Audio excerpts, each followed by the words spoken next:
being here with us.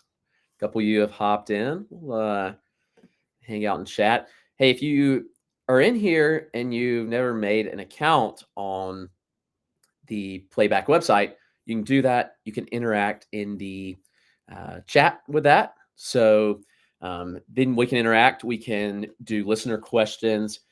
So the chat, just go up, create an account. It's super easy. It's free. We'll be here pretty much every day, streaming, talking prospects, all things that you want to know for your Dynasty League, which is highly, highly exciting. So over this next 30 minutes, hour today, I figured we would just kind of talk the future.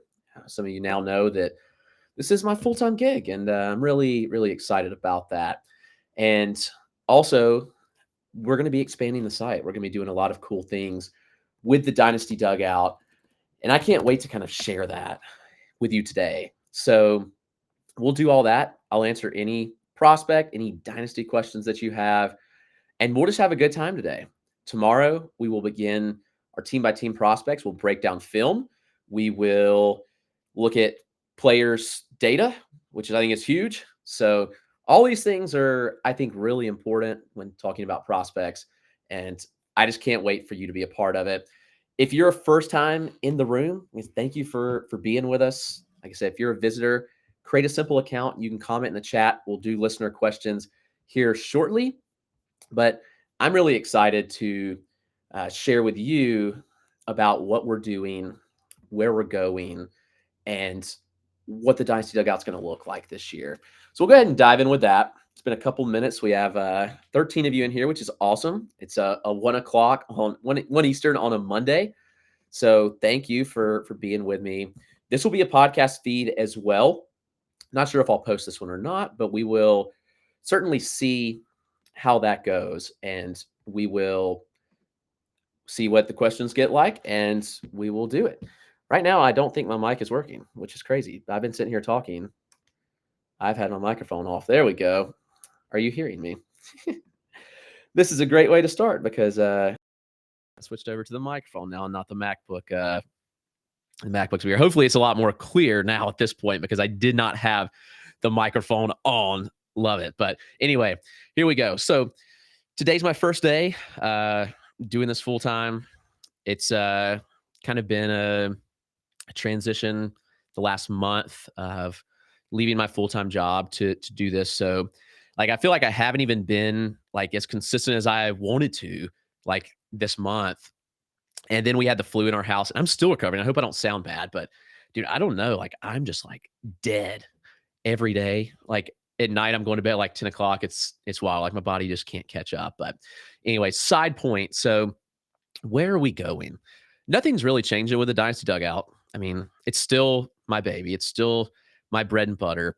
Beck will still be there. Beck's hanging out with us in the chat. Beck's probably going to do some live streams with us too, which is really awesome. May bring him in here if he has some time later. We can answer some of your questions. Not sure what's going on with him today, but I'm more than open to bringing him in and chatting as well. We are looking to move the site off of Substack. Here's why. Substack is great for starting out. It was great to get writing out there, but as it grew, Substack is highly limited in what it can do. We're in the process of building a independent, full-blown Dynasty Dugout website right now, which I think is pretty exciting. It's going to have much more features. Right now, my biggest pain in the rear is having for you to have to go off to so many different avenues to get the things, to get to the trade calculator, to get to the best available sheet, to get to the rankings. You're either going to Excel or Google Sheets. But on the new site, everything will be housed right there. It is going to be awesome. It'll be a simple single login, and you'll be able to do everything right there. You'll be able to run the trade calculator. You'll be able to look at all the rankings in much better looking spreadsheets than just an Excel or Google sheet. It'll be sortable. Everything will be available on the site for you. The articles won't change. I think that this change is going to be huge for us because it's just simplicity. Simplicity is important. And when you can do everything in one spot rather than having all these links and saying, well, you got to go here, here, and here to get my content. Substack was great when I started, but the limitations are certainly something. They take a very large portion of my earnings off the top. And now that I'm doing this full time, like that matters a lot more. So that is going to be another major reason that I'm moving over to a independent website, just because the fact that I believe that we ultimately will do better by everybody. It'll be better for myself. It'll be much better for you as the reader. And I really can't wait for that. We're going to be expanding coverage. I'm going to be doing some prep coverage this week, actually. We're pretty fortunate to be in a environment and location where there is a lot of draft prep talent down here in my area. And so ultimately, I am going to be doing prep coverage. I'm going to be doing some college coverage and then the regular minor league coverage too. So this allows me to do a little more. I'll be down in Florida twice for spring training. I'll be down for a weekend, the first weekend of March, and that'll be major league side of spring training. And then a couple weeks later, I'll be down there for minor league spring training, which will be cool at the Red Sox facility, but that's pretty close to the Twins and Braves as well. So I'm really looking forward to being there as well, getting some insight on the minor leaguers, which is going to be awesome. I think the major league spring training is one thing, and we'll obviously have minor leaguers in major league camp. But by mid-March, when I'm down there, a lot of these guys are going to be reassigned. We're going to get some really good in-depth looks, more video, more data, all that stuff. And I'm really excited. We've got some other plans too to bring you some more coverage in season to help you potentially win your leagues. So that in itself is huge. We've got some resources that I think will help you in a tremendous way. And nothing's going to change on my part. I'll probably be producing more content, honestly. Beck and I are going to be teaming up and doing stuff every day, just the everyday news and notes.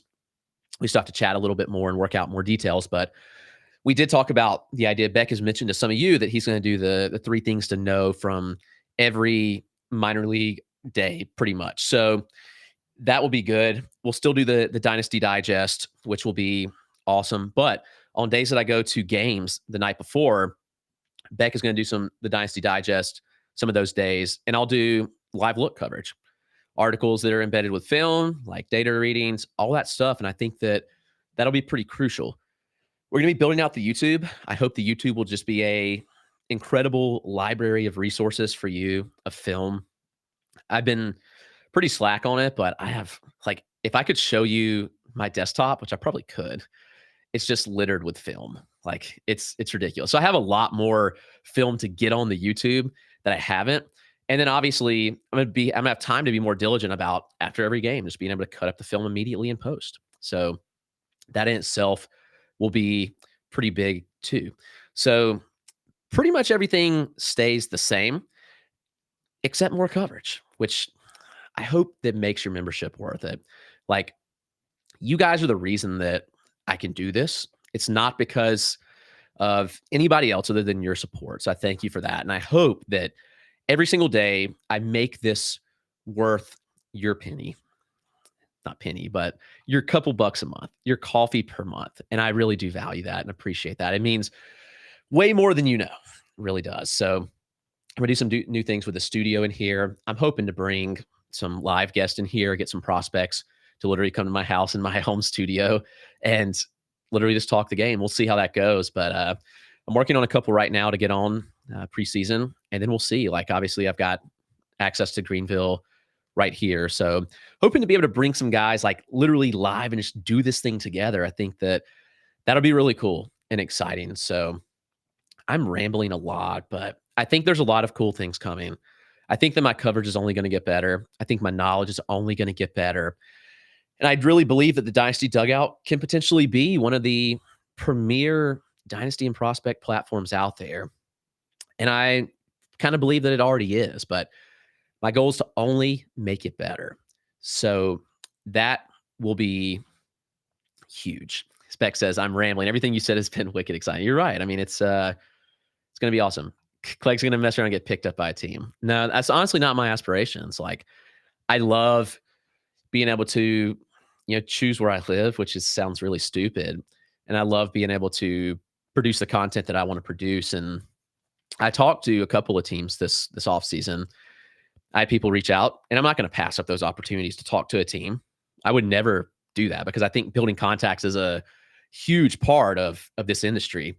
And so I did talk to a couple teams, and I just don't desire to be away from my family 25 of the 30 nights a week, or move to a city and sit in the office all day every day and just run numbers. Like, that's not my desire.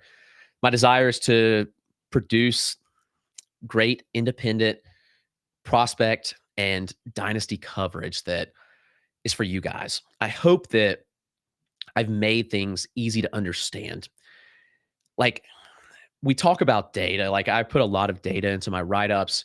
I hope that I make that easier for you to understand, because the game's evolving and the game's changing. And I think everything from data to live looks is critical. We can use all of that to come to really good opinions about players, to ultimately have more knowledge about who they are. And so I'm kind of pumped about that side too, just to be able to further advance. And I hope that, like, one of the goals on the new site would just be like to literally have like a reference page to say like, hey, here's all these data points and here's what they mean. Here's why they are important. Here's benchmarks for all of them. Oh, and the coolest thing, and this may be, I don't know, like, when this is actually feasible. My goal is to have player pages for like nearly every prospect. Like, you can go to the player page, you can see their numbers, you can see the rolling charts of like contact and pretty much everything that's available to scrape, like from a StatCast standpoint. And the rumor on the street is that AA is going to be available this year on Savant. So that means we'll have full AAA, we'll have full AA if that comes to fruition, and we'll have single A Florida State League that can all be downloaded and put into and the Tableau sheet or even on the player page, which I think is pretty cool. Some of the visuals are pretty awesome that we've already made, as far as like spray charts, as rolling charts. All that will debut soon, hopefully. But I'm hoping just to get my feet under me, get a good routine and rhythm, get going with this thing, and hopefully see the Dynasty Dugout take off. This will be free every day. I'm not going to charge for the live stream. I'm not going to charge for the podcast, obviously. I think the podcast and live stream is a way to grow the platform, promote it, to see others come to see the work that we do. Because I really do believe in the content that we put out at the Dynasty Dugout. And I think that, honestly, like, I'm able to do more free stuff like this as I have more time. And so that's obviously huge. And I'm really just looking forward to it. So I think that's a lot of the new stuff that is coming, the new website, the player pages for prospects. Like, that'll be huge. I hope that, like, Nick Pollock's player pages on Pitcher List are incredible, and these will be nothing close to that. But if it gives a good picture of who the prospect is, then I'm excited about that. So I just think it's a little easier way to look at a player. Like, if we can have a little video on the player page, we can have the data, if we can have like basic stats, like, those things are huge. So that will be something we're looking forward to. The customizable tables on the website will be huge for rankings. We have so many ranking sets, and I try to keep them all on one sheet. And it's hard, especially as we update throughout the season. But having them all just implanted on the site is going to be huge. And I really can't wait for that. The trade calculator to be on the site. There's a couple other things we're looking at too, which is really nice. The updated apps will be big. Like, I've got all the projections done for 15 and 20 team leagues. We'll just have to implement to be able to change that, the filter basically on the app. And then looking to be able to literally just, the best available sheet right now is a Google sheet that you have to download from Fantrax, and then you have to copy and paste. Like, it's just kind of annoying. But we're hoping, like, we have the API to Fantrax and hoping to get like CBS, where you can literally just log into your account. You can then go to your league and you can literally see who my top ranked players are in the league, which I think is pretty exciting and will be really huge. Just the ease of the reader, making everything easily accessible for you guys is so important, in my opinion. The better the work, the easier it is for you to access, the better things will be. So I can't wait for that. that's to come. Tomorrow night, I'll be over at TL Hanna High School. You've probably seen me hyping up Will Craddock. He's an 11th grader, so 2025 draft class. He's 6'4", like 200. He's a smooth shortstop with easy power. They've got 5 D1 arms. Actually, they're all South Carolina commits, which is interesting. TL Hanna's always been a Clemson pipeline because we're so close to Clemson, but they've kind of turned the page. So they've got a lot of guys committed to South Carolina. They have high school, and like this maybe you don't realize, but for a high school team, they have 6 guys that are over 85 consistently, which is crazy. Like that will be that'll be huge. I mean, they're going to be a really good team. They're 10 minutes from me. There's some other draft guys. Ty Peoples in the 2025 class. He's a first rounder, most likely from people I've talked to. He's close by. I'm going to see PJ Morlando in a couple of weekends. So that's exciting for the prep coverage. College coverage will be coming too. So that's I'm pretty amped about all that because I think the draft coverage is something that I can do better because I have the time now to do that. So really, really looking forward to that. Let's do some listener questions because I've just talked for 15 minutes about what I'm doing, the new site, all that stuff. I don't have a firm date, honestly. I wish I did, but I want to make sure that everything is done right before we release it. And ultimately, it's going to take a little time. I mean, the goal would be like opening day, but we'll see. Like, I'm not going to rush it. I've got the skeleton outline of it. We're just working on some little things here and there to make sure the player pages are going to take a lot longer to do because that's individual for every page, coding the page to be able to pull all the stuff. Like that's a little tougher to do, but yeah. So I'll answer any questions you have about prospects. Okay. Tomorrow we'll get into team coverage. We're going to go just team by team. We'll go in the order that I wrote them. Atlanta Braves are first. No bias there. Like not at all. But it's a team I wrote first. It's been the longest out. So it'll be a good refresher, I think, for you guys to hear about the Braves. And we'll put some film up on here. We're going to walk through some data on players and all that good stuff. So thank you for hanging out in here. And let's answer questions. I'll scroll back up. If you're a visitor and you want to ask a question, just be sure to create an account. That benefits me in a huge way as the room grows. You see the Dynasty Dugout has 56 members at the top. Every time somebody registers an account and joins the room, that is significant for me in the growth of what we're doing here. Playback is basically a Twitch for sports. So it's really been geared for basketball. Like it's interesting because like I can go to like I can choose a broadcast of like a live game right now. I know there's nothing live NBA wise, but basically like I can click live TV at the bottom and it says like upcoming games. And I can choose to like broadcast a game. So during the season, like we can do this too with the MLB side of things. But like I can show you, let me show you this just to show like I'm also working on like I don't love the layout. I want to lay over on some of these things, which I think will be rather important. But I can kind of show you like when I think about it. Because I can go to YouTube and pull this up. Let me screen share it here and just kind of show you what it looks like. We'll just pull some Junior Caminero highlights.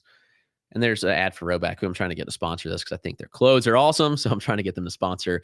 We'll see. But yeah, so basically like, oops, let me full screen it, which I already had.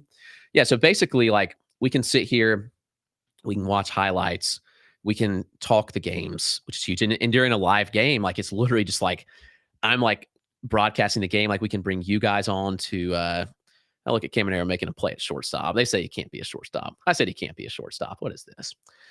Realistically, I do think that he's probably a third baseman. And I saw that we had a question about the news about him. So we will talk a little bit about that. Absolutely obliterated. Just mammoth power. But yeah, so you kind of see what we can do with this. I can also use StreamYard with like some overlays and like push it out to playback too. But the benefit of using playback is like, honestly, like there's a creator fund here. And like, I'm one of their first baseball people. Pitcher List is on here.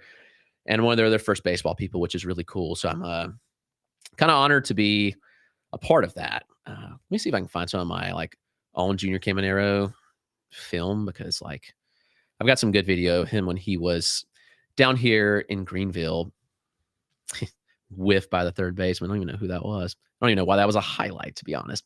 But yeah, let me get to your questions and we'll chat. That was a big time Oppo bomb, by the way. Jeez. All right.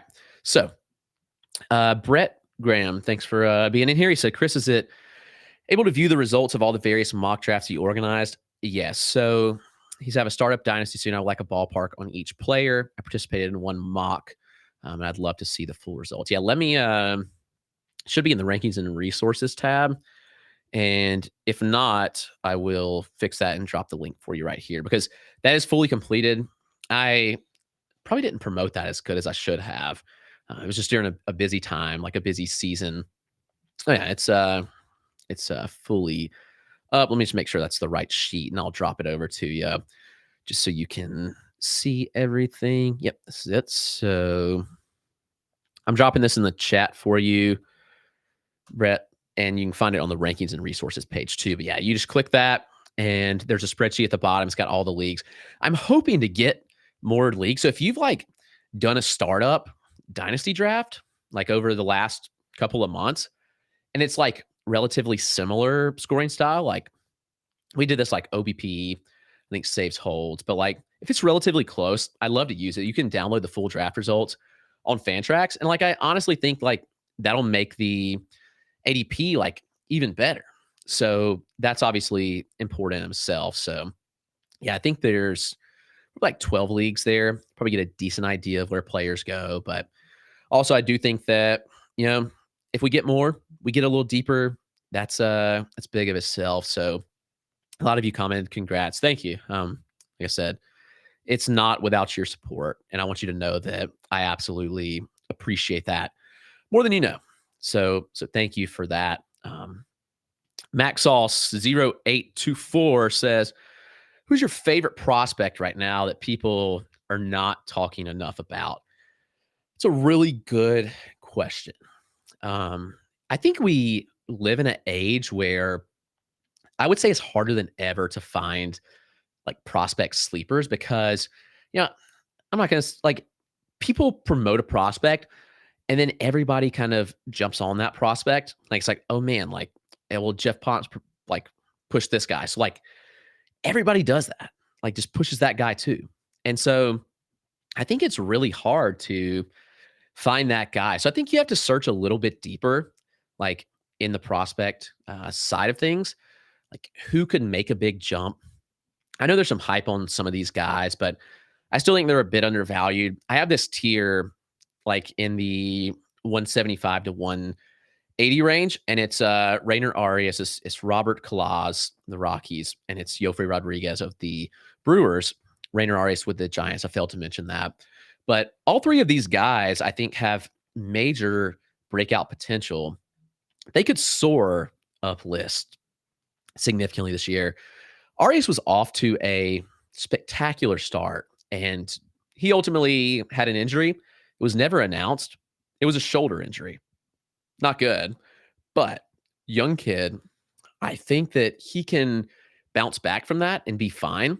But Rainer Arias has as much upside as any prospect out there, in my opinion. He was one of the top guys in last year's class, and he showed that like pretty much right away.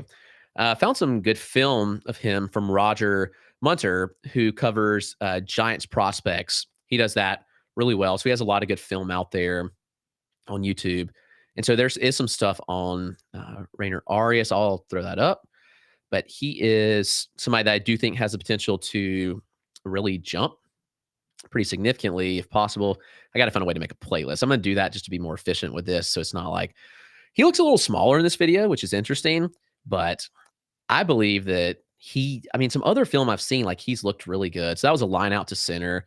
There's kind of a slow-mo. You see, he's got really good lower half separation. You kind of see that. Let's play it back. I'll kind of drag through that. But he torques the lower half well and gets a lot of power. And he's so young. So I think that we probably see him begin to take off next year, as long as he's healthy. Like that's really the biggest thing. But yeah, Arias is one that's kind of in that range for me where it's like, okay, like I believe that he might be a guy that could really take off. Yofre Rodriguez, like, you know, we've talked a little bit about him as well, but like he's a data darling where he is like, man, like his stuff is just ridiculous. And for his age and what he did, like I think that he's one that might completely just fly up the board. And then the other one was Robert Kalaz, the Rockies, where his power metrics were absolutely insane. He was 17. I think he had like a 106 mile an hour 90th percentile, which is like already plus range. Like the MLB average is 103. So like if that tells you anything, then it's like, oh man, like this dude might just be something that takes off. And I do want, let me pull that up so I can confirm that I was not lying to you about the data. But the data was really strong. So it was like that was like a no-brainer when you watch him, and it's like, okay, this guy's got the stuff where it's like, I really believe that this guy could take off and be a huge value. And I wrote him as my prospect breakout in the Rocky system that I published yesterday. So yeah, I mean, his ninth percentile was right at 106.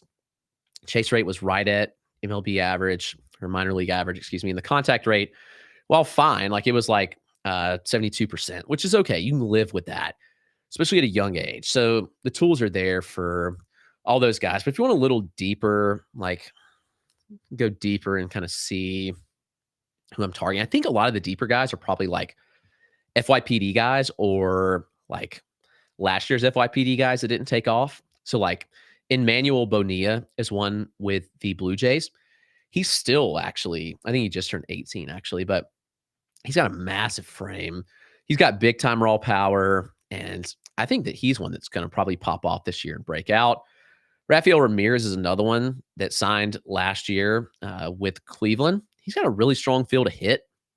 He's been very young for every level, and one that I just believe could really move up boards. Like you think about like Juan Brito, where he came from. Like this is what I see kind of in a young Rafael Ramirez of where he could go. I think a lot of the pitchers in this year's draft class, like a lot of those prep guys, I think people have called on to Blake Walters at this point, who I'll should get live in Columbia pretty early in the season. I'd be surprised if they started him at the complex, but we'll see what they do there. He's one. Obviously, his teammate Hero Wyatt is a pretty big one. And the Royals, you're like, oh man, their development hasn't been good. You're right, but there's a new guard. This will be the second year of the new guard, so we'll kind of see how that goes and ultimately like how that plays out. So I would say a lot of those prep arms in this class could be ones that really soar up boards. And, you know, Nate, Handy, and Matt, they've talked a lot about TJ Walton. He's got tools for days, and he's one that I think could really pop off and move up too. So he'll be one to kind of follow pretty closely. Braylon Morrell with Texas is huge. Another one that I've kind of come around to a little more this offseason is Thyron Lorenzo. And, you know, I'm probably a little bit late on him. There are some concerning things in the profile, but his contact skills are questionable at best, but the power's there and the quality of contact is really good. We'll just need him to make more consistent contact. So there's some guys that I'd watch pretty closely and see like kind of where they go. There's a duo of Dodgers prospects, Oswaldo Osorio and Samuel Munoz, who aren't really talked about probably as much as they should, but those are guys that 18 and 19 respectively, I think could really move up the board. So, you know, I mean, once you get a little deeper, it's like it's just a big tier guy. So like I wonder if I could label the spreadsheet with like, you know, upside kind of play, that kind of thing. So you know whether it's like, okay, like if I want to take an upside shot, like here's the guy. I saw another pitcher that I do like a lot, and that's Jeter Martinez with the Mariners. I think that he showed a lot of really good things last year. It's a young arm. If I'm not mistaken, I think he started the year as a 16-year-old. Maybe not, but he was a young 17. He may have just turned 17 when the DSL started. But yeah, Jeter Martinez is a fun one. The Mariners have done their job of developing pitchers well, and he's one that I think could really move up boards. So that's those are ones I don't know. Like, are they not being talked enough about in my books? Probably not. So those are ones that I would look to invest in. Max also asked when when you start setting up the podcast, what's it going to be called? It'll just be called the Dynasty Dugout Show. So you can find that under the Dynasty Dugout umbrella. Obviously, I want to do everything under my brand and kind of promote that. So yeah, it'll be under that brand there. The FYPD player pages have been super helpful. I appreciate that. Those a lot of work went into those. I thought that more than anything, there's so many rankings, but like write-ups are just super helpful. And so if you can read the write-up, you can read the reports, you can get the data. Like, I think that's a huge, huge step. So just a reminder, if you're visiting in the room, you can ultimately sign up, ask questions in the chat. It enables you to do a lot of cool things in the thing, and it benefits me too. So I would appreciate if you're visiting the room, if you don't mind just putting your email. It's free. Everything's free in here. So that's a really cool thing. So how long are the daily streams going to be? I skipped over one. We'll get back to that in a second. Beck asked, anywhere from 30 minutes to an hour. It depends on how much content we have to cover each day. I'm not going to be set to a time, but also, like, I want to make sure it's at least 30 minutes, not shorter. Like, I feel like that's a pretty short time. So 30 to an hour pretty much every day. We'll be on here and chat with you guys. So I appreciate you being here. When you talk about coding, I'm sorry, I skipped the other one again. We'll go back to Junior Caminero in just a second. When you talk about coding, are you doing the coding yourself, or are you do you outsource it? I've actually learned a decent bit this past year in coding. I do have a buddy who is helping me out. He knows nothing about baseball, which is interesting. So I've had to teach him a lot about baseball, but he knows coding very well. And so that's how he was able to help me to where we can have our own like database. We were doing it. We were sourcing. I was paying someone to so you could have access to that minor league data. But now, like, we literally have our own. So like, that's cool. And so I'm learning a little bit, and that's the goal, is to just get better at that every day. Coding's not easy, but I'm at least trying. So yeah, that's a tough one. This is a fun question.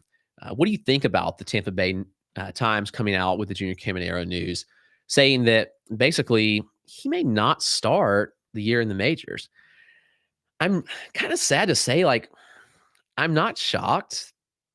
Why they would have brought him up the end of last year to not start him in the majors is kind of interesting. And I don't have a great answer to that. Logically, it makes sense to put him in the bigs. But on the flip side, logically, he never spent any time in AAA. Maybe they want to work on development. Maybe this whole Wander thing makes them want to work him out at shortstop some, and he would need a lot more work there. I think he's a third baseman long term. He could absolutely mash in spring training and earn a spot. We saw that happen last year with Jordan Walker. I'm not saying it's a guarantee, but I mean, for them to come out and say that it's unlikely, quote, unlikely, that Junior Caminero begins the year on the opening day roster, I think is pretty telling that, okay, the plan currently is from the start in the minors. I mean, I don't think it affects his stock. If anything, it might help his dynasty stock. I think that this is a pretty good, like, buying opportunity, because if people are like, oh man, like, he's not going to start the year on the team, you could buy him. And the other side is, like, if he debuted with the team and he struggled for a couple months and got demoted, his stock would plummet a little bit. Right or wrong, like, that's how people play dynasty. They ultimately, like, okay, 2 months, that's enough. That's absurd, but that's how people play the game. So I don't think that it, like, kills the value of Caminero at all. I actually think that it may benefit it in a way, because you can buy him right now, maybe at 95 cents on the dollar. It may not be a huge drop, but it's cheaper than it might have been. So I'm kind of in on that. Caminero's got some of the best power in all of baseball. He makes good contact. Like, it's not like an empty power profile. I mean, the EVs are top of all baseball players, MLB included, like top 5 EVs, which is absolutely nuts, but that's what he does. He had, I think think 71% overall, 80% zone last year. Not plus contact, but you don't really need it to be either. So like that in itself is it's pretty solid. So yeah, I'm still investing in Caminero in Dynasty. Like I said, I think that it's probably a good time to invest personally. If somebody rosters him and wants to trade him pretty cheap, I mean, I'm not saying cheap, like I said, 95 cents on the dollar, but yeah, I'm all about that. So yeah, Caminero, unlikely to start the year in the majors. Probably in AAA for a month or two. He's going to demolish it. He's got nothing left to prove. I mean, he just he's special. There's nothing else to say. So, yeah, I mean, I don't. It's tough. I wish he'd start in the majors, but it is what it is. So, G-Rex said, "I'm excited about the Brewers lineup this season with Churio, Ortiz, Frelick in the lineup together now. Do you think Tyler Black joins the group sooner than later? I'm super high on him in OBP format. I think he could be a consistent under the radar piece in their lineup. I do too. I think that he really plays up in that OBP format. And you're right. I mean, like the lineup is much more crowded than it was a couple of weeks ago. I mean, they came out, they made a move, and now it's like, okay, where do these guys fit? And that's been like the number one question is like, where does Tyler Black fit in? He looked ready. He looked like he could come up and with a good spring training, probably break camp with the team. Right now, you're looking at a lineup that, according to Roster Resource, with Yelich at DH, not even in the field, William Contreras, Sal Frelick in right, Rhys Hoskins, obviously a new addition at first base. That was a spot where Black could have filled. Willie Adames is still at short. And honestly, I still think that Adames will probably move. Like, if I had to guess, like Adames is traded. We'll see. It just seems like it doesn't make sense for them to keep him at this point. But then we look at like Garrett Mitchell in the outfield, Jackson Churio, like they gave him the extension that he's going to play. You don't give that guy that extension and not start him in the majors and play him every day. Bryce Terang is where it gets interesting. I still feel like that Bryce Terang provides enough value to this team where he likely does play, at least in a strong side platoon. I don't see why he doesn't play every day. His versatility is nice. I mean, we've seen him be able to handle a couple of spots in the past. Last year was mostly second base, played a little short, but the middle infield, like he was predominantly a shortstop coming up. So he's got the versatility. Like if Adames is traded, like you could see him potentially slot over. I'm not sure that's what they want to do, but Joey Ortiz is also a really strong glove in the field. I think that's an underrated aspect of Ortiz is that he's really, really good in the field. And right now he's projected to be at third base, which is pretty interesting. But Ortiz bat, really, really solid. The glove, certainly above average. Got a good arm over there at short. I mean, to me, Ortiz is like 55s across the board, which I think is pretty impressive. I've said that for a long time. Just the data's always been really good. Got to see him this past year when Norfolk was down here in Gwinnett for several games. He had a massive tank off Max Fried. Max Fried was rehabbing in Gwinnett that game, and Ortiz took him way, way deep. So, I mean, you don't trade for Ortiz and not start him. So I would say that like really the only open spot potentially would be if you do trade Willie Adames right now, which I'm not going to rule out. I think it's a real possibility that they do trade Adames and that we see that opening. Whether that be Ortiz move over to short, Tyler Black could play third base. Black's also been working in the outfield some, which is interesting because they do have some depth in the outfield. I mean, right now you've got Yelich at DH and Joey Weimer on the bench, and Joey Weimer's actually a really good glove. So, you know, that's pretty interesting. But Black's speed is really his biggest selling point. He's not really a good glove anywhere. And does that lead to a DH role eventually? I don't know. I do think that at the moment, Black is probably slated to spend a good bit of time in AAA. So that would be at least to start the season, probably a month or two. I mean, he's got 39 games under his belt in AAA. I wouldn't be shocked if he's back there and spending some time there, working especially on the glove. That's really a big thing. Now 23 years old. I think that he probably gets a crack. I think Black probably gets 300 plate appearances in the majors this year. So enough time to make an impact, but it may be second half impact. I would at least consider that. So Beck says, yeah, game watch parties would be sweet. I agree, especially if you could stream a minor league game in here. I don't know the copyright for that. Like I know that like they do licensing with like NBA TV or whatever it is and MLB TV. If I could find a way to do it like with minor league too, like that's right. That's our jam. So love to watch some minor league games with you guys. Skylar Nelson 707, my man, says a scouting 101 topic here or an article series would be cool. Yeah, I think that's something, especially that I've grown a lot in. I'm not a scout, but I've learned a lot of scouting tendencies and ways to analyze players from being at the ballpark and such. There is an episode I need to find. It's somewhere on the Dynasty Dugout where Jeff came on with me, Jeff Ponce, and we did talk about that. We talked about scouting and that sort of thing. Yeah, I'll drop it in the chat over here. The episode title is literally how Jeff Ponce scouts prospects, and we just talked all things scouting. And Jeff's a great resource. Obviously, Jeff's been a good friend to me. Jeff's helped me grow tremendously, and I'm really thankful for Jeff and how he has just helped me out. How he's grown, obviously, at Baseball America. That's amazing. So, I think that Jeff's a great resource too. So, yeah, drop that in there if you want to listen to it. Definitely do more with that. I think that'd be really great. So, yeah, we see your preseason top 500 prospect write-up rankings for gold. Appreciate that. That was like 3 months of work to do the top 1,000 and all the team write-ups. Like, it's a lot of work, but it was rewarding for me. Maybe I should have, Beck mentioned publishing his. Maybe I should publish all of ours just to have as a keepsake. I think that would be pretty cool. Got some, I love Yofree and Kalaz as well. Yep, for sure.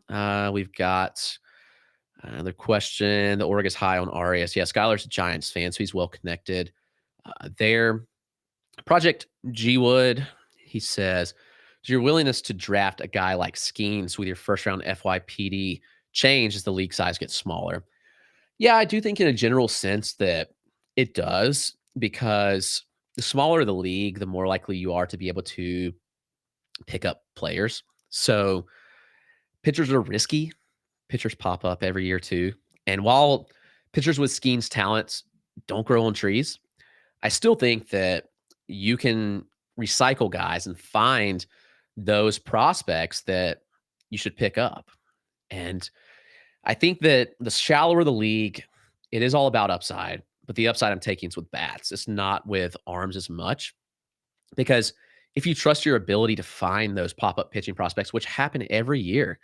I mean, like if we want to just look down the pitching prospect, if I like filter my prospect rankings by just pitchers, like a lot of these guys are pop-ups. Like not all of them were top FYPD guys that you had to draft and spend capital on. And this year, I think probably more so, like if you look at the crop this year, we did have a big crop of pitchers that graduated last year. But think about this. I mean, think about the guys that weren't huge FYPD guys. I mean, Bobby Miller was, I mean, he was a back end first round, but he wasn't a hyped FYPD guy. Gavin Williams, I mean, he was, but like he didn't cost you a fortune. Tanner Bybee was a huge pop up. Like a lot of those guys that came up, AJ Smith-Shawver, he's still in the ranking. So these guys you're able to find these pitchers. And even like Robbie Snelling wouldn't have cost you much at all. And probably in a shallow league, he was probably available. But like Jacob Mizorowski, he began getting hype preseason. He probably got drafted. Like Drew Thorpe. I mean, I'm not saying he's a pop-up, but Drew Thorpe wasn't like a huge FYPD guy. Chase Hampton was not either. He was certainly a pop-up this year. Bubba Chandler's kind of rode like a roller coaster where it's like, oh, this two-way guy. He was going to be a quarterback at Clemson. Like, he's a stud. Then he went to the Valley. You could have picked him up. He's a stud. Jared Jones is another one that could have picked up probably. Mason Miller could have picked up. Noah Schultz, maybe in a more shallow league, you could have picked up. Takoa Roby, you could have picked up. Will Warren, you definitely could have picked up Will Warren. Gavin Stone at one point, you could have picked up. David Festa, Jairo Iriarte. So like over half of my top 100 pitching prospects are like guys that you could just picked up off the wire. So like that just tells me like in the shallower league, you just recycle and you find those guys that are popping off. And I think that you take that shot in the hitter department.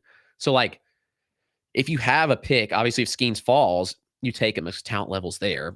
But also if you have an early pick, like I'm investing in a hitter, unless it's Yamamoto and you need an arm and you're competing. But like I'm investing in a Langford, I'm investing in a Cruz bounce back. I still believe a lot in Dylan Cruz. So I'm investing in those guys specifically.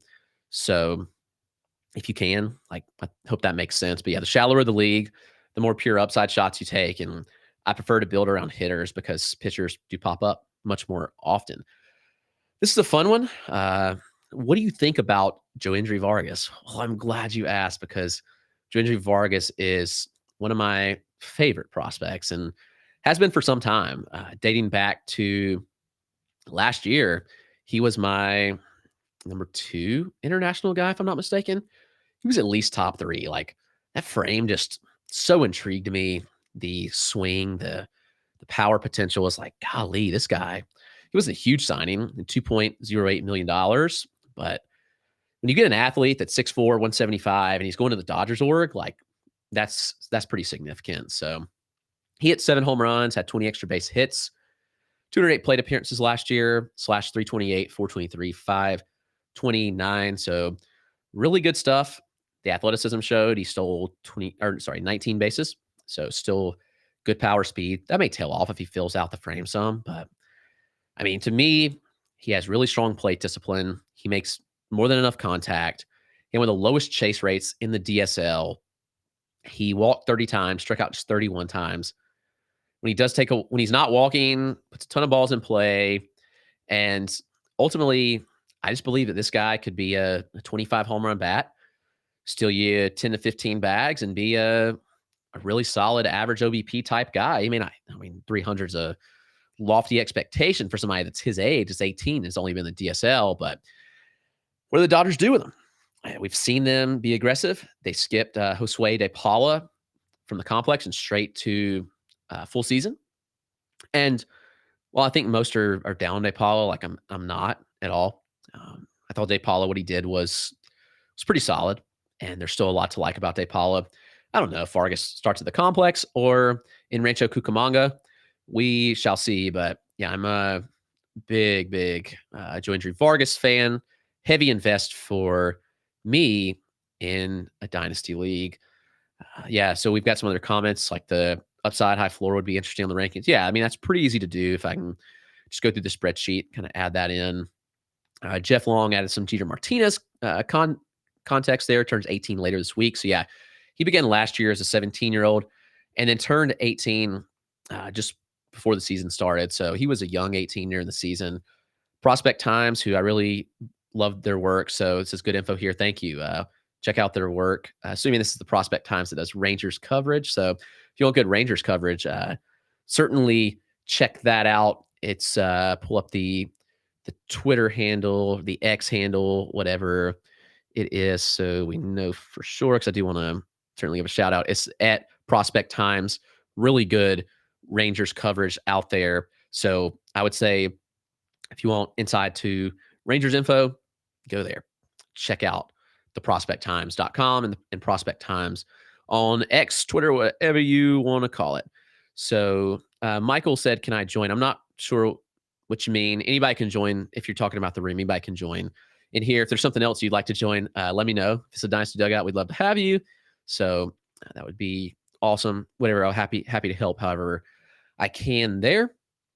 Beck adds in, should be plenty of at-bats between first, second, third base for Black at some point, especially if Adames is traded and Ortiz slides to shortstop. Yeah, Terang and Monasterio are not blocking Black at all. Yeah, Beck's your resident Brewers guy. Hoping we'll get Beck out to some he's also close to Twins minor league, so hopefully get him out there this year, get us some good film for some AAA guys, which is would be awesome. AAA, I've got a little bit near me. Got Gwinnett, got Charlotte. I've got a lot of low A, high A, and no double A, unfortunately. But Columbus will be my new closest home, but that's still a 3-hour ride, so we'll have to make a trip once a year for Double A, but I get kind of everybody else. But yeah, the rest of the country, like if you guys ever want to go out to games, like I can try my best to get you some credentials. Like, hey, you're going to shoot some stuff for Dynasty Dugout, and hopefully we can get you in. That'd be pretty awesome. Skylar says Adamas sounds like a great fit for the Giants.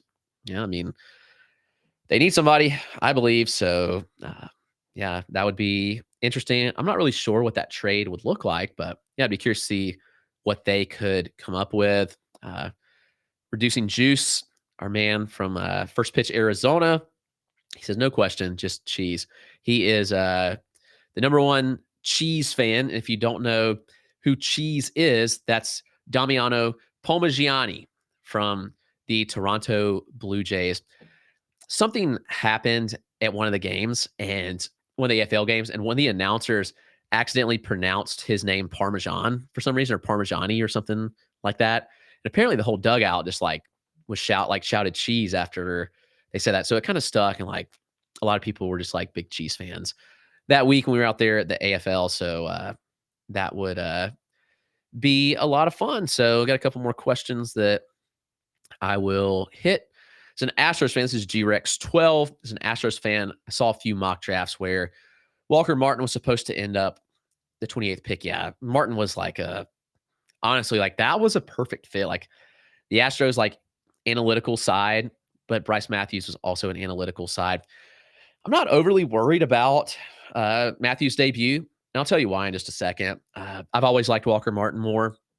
That hasn't really wavered or changed. We didn't see Walker Martin debut, but he's still somebody that I really believe in. His athleticism is off the charts, for sure.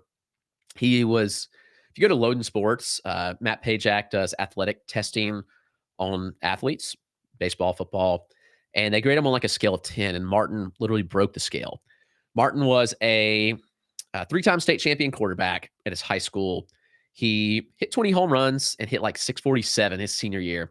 And I know the competition, baseball, Colorado, probably not as good. Probably blasted a lot of home runs because the environment, but impressive nonetheless, considering he hit 20 home runs in 28 games. And he was the captain of the basketball team for 2 years. So that just shows you how athletic Martin is. I think that him coming in and fully focusing on baseball will be huge for him. And I think he's one that could really take off. So yeah, I mean, naturally, like it's going to be like, of course, I'm a Walker Martin fan. I have been for like some time, but that's not to say like I'm out on Bryce Matthews, because I still believe that Bryce Matthews has plenty to like in the tank. What Matthews did, and I'll pull up his college data. While the pro data not necessarily as impressive, but Matthews last season at Nebraska, he had chase rate below 20%. That's important. Contact rate of 75%. Zone contact of 80%. Like those are, you want to see him a little higher in college, but they're fine. His WOBA was 517, which is pretty good. The 90th percentile EV is what jumps off the page, 109.4. That's, I always look at numbers like this and I'm like, okay, like, is it legit? We see instances where like, and I hate to say it, but there's guys that cheat in college baseball with a metal bat. I mean, it happens more often than we're willing to admit. I'm not questioning Bryce Matthews 109, 90th, but number jumps off like that when you have an 88.7 average. Like, dang, okay, that's pretty high. So it's something to keep in mind and watch at least, because there have been other guys that roll bats. They see the EVs go berserk and their stocks go crazy too in the process. So it's something just to keep an eye on. But the hard hit rate was 50%. I still believe in this player. He's a good athlete as well. Like Matthews was a stud football player also. And he's one that I think could probably still be really solid. He fits the Astros MO to a T. Like analytical darling, like that's what the Astros do. The Astros, I don't know if they still do, but they, for a long time, they signed international guys strictly off of TrackMan data. They never sent guys to watch them. They just love their data. It's worked for them. They've built a elite dynasty, and it's worked. So, Project G Wood responded back to the scheme saying, my staff hasn't really been built in prospect drafts. So yeah, I mean, however you want to build, I think you can.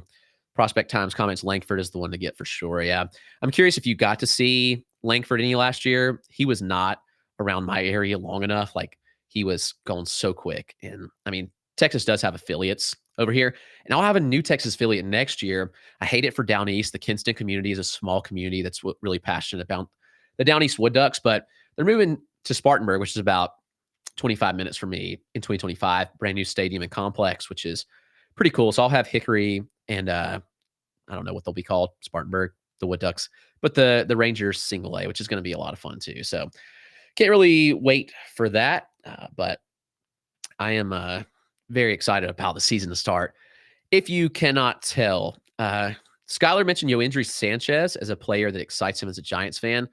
Probably not an invest now, he asked. Honestly, like I haven't done a ton of digging into Sanchez. That's another thing, guys. I'm always going to be honest with you. Like there's times when I'm not fully aware of like guys, like weigh in on them or anything. And this is a case where I'm not comfortable enough to tell you, like, I don't know if he should excite you and should you invest or not. But it's somebody I'll look into.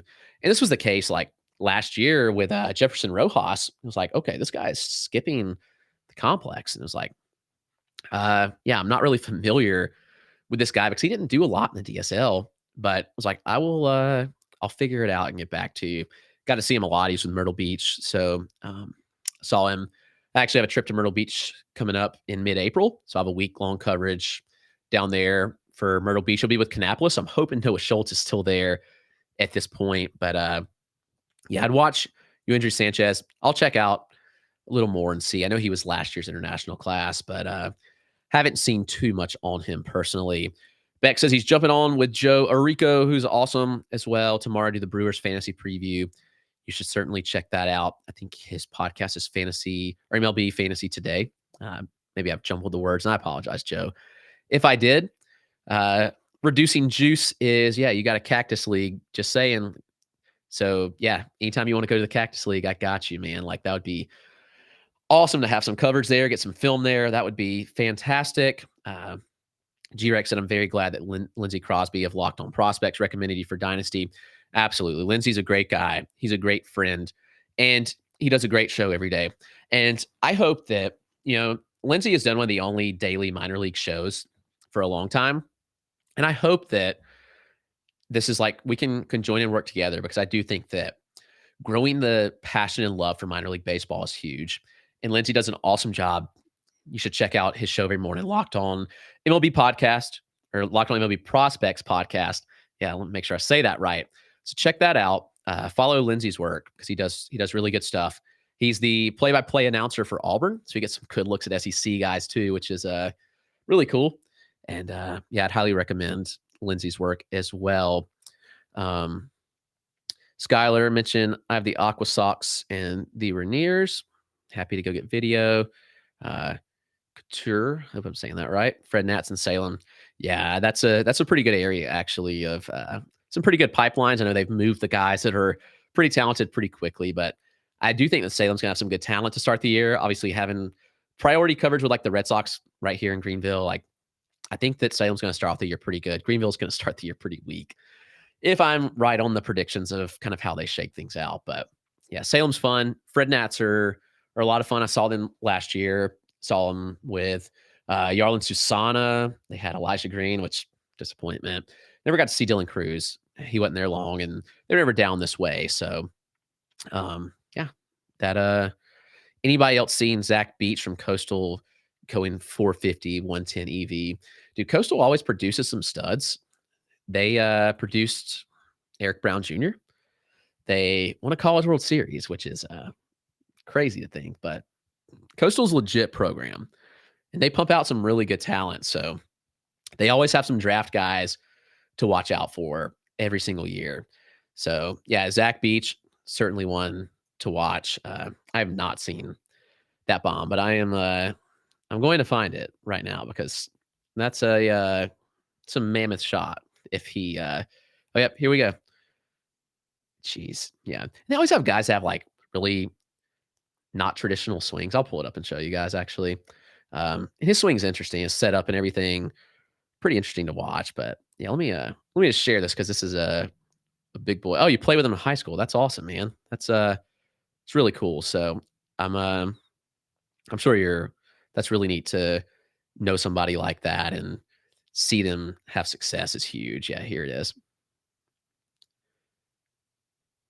It says 401. There may be another one I'm missing, but I saw 110 EV and that smoked in a nice little drop. Not a bat flip, but a nice little drop. So that's huge. So yeah, I love to see that.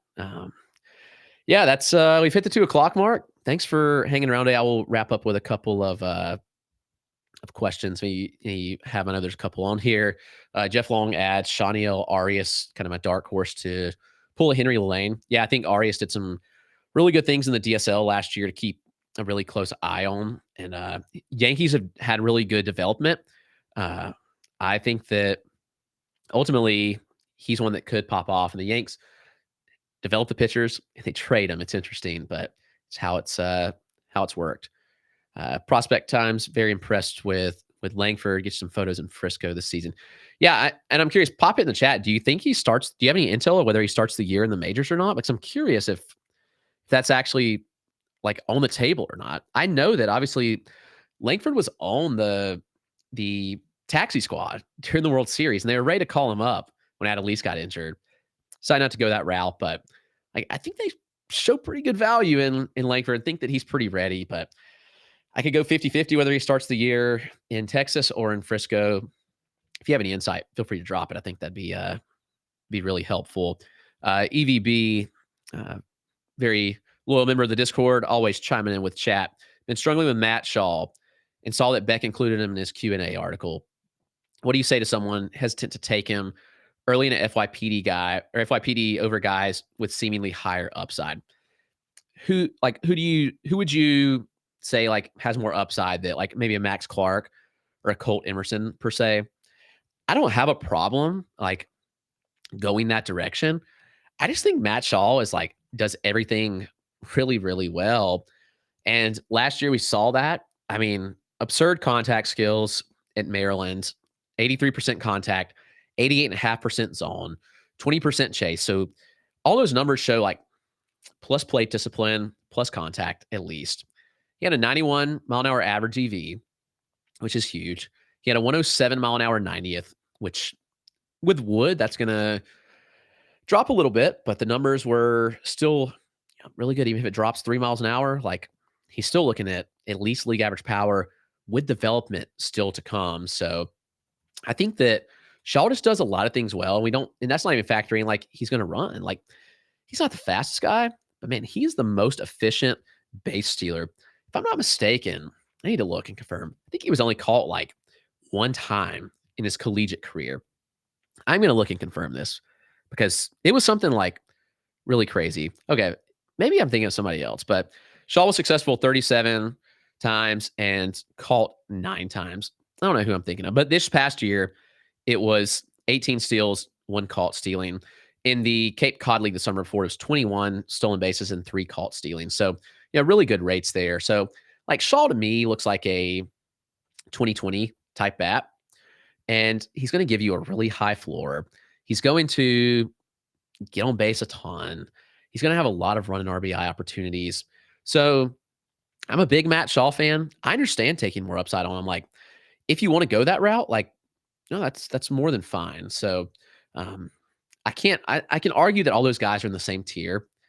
And I do believe that he's being fast tracked to the majors. He's going to be up soon, which I think has a lot of value. So if you want to take Max Clark, I can go with that. If you want to take Colt Emerson, like I don't have a problem with that. It's all this kind of same tier. So Shaw just is the safer play, in my opinion, and it's going to provide value. So, all right, guys. Well, we're going to wrap it up. Thank you all for joining.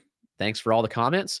Tomorrow, it's Atlanta Braves prospects. I'll have a lot of film to break down. I'll have Tata to break down. The Brave system is better than people give it credit for. I know everybody's going to rank it last, but it is it's going to be a better one than you think because they've got some pitchers that are still really good. And so thank you for being a part. Part of my mission with doing this full time is just want to spread kindness, spread love, be an inspiration to others. So do that as well. Spread kindness and show love in everything you do. See you guys. Have a good one.